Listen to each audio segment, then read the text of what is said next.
একটা কথা কিন্তু ভীষণ সত্যি, জানো তো, নিজের হেয়ার আর স্কিনকে ভালো রাখার জন্য যদি কোনো কিছু খেতে খুব খারাপ লাগে, সেটাও মেয়েরা অনায়াসে খেয়ে ফেলতে পারে। আজ স্যাটারডে, কর্মবিরতি। সকালবেলা ঘুম থেকে উঠে ব্রেকফাস্ট করে বাবান আমাকে গল্প শোনাচ্ছে। তোমরাও একটু শুনে নাও বাবানের গল্প। একটা জিনিস করবো, ওই বাচ্চাটাকে দিয়েছে বন্দি করে আর রেখে দিচ্ছে পড়াশোনার জন্য।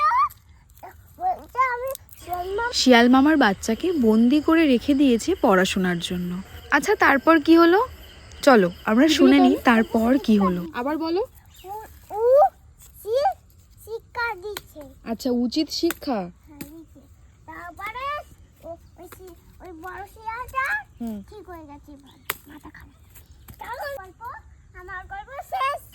আচ্ছা, তার গল্প নাকি শেষ হয়ে গেছে। তোমরা সকলে ভালো থেকো, দেখা হচ্ছে নেক্সট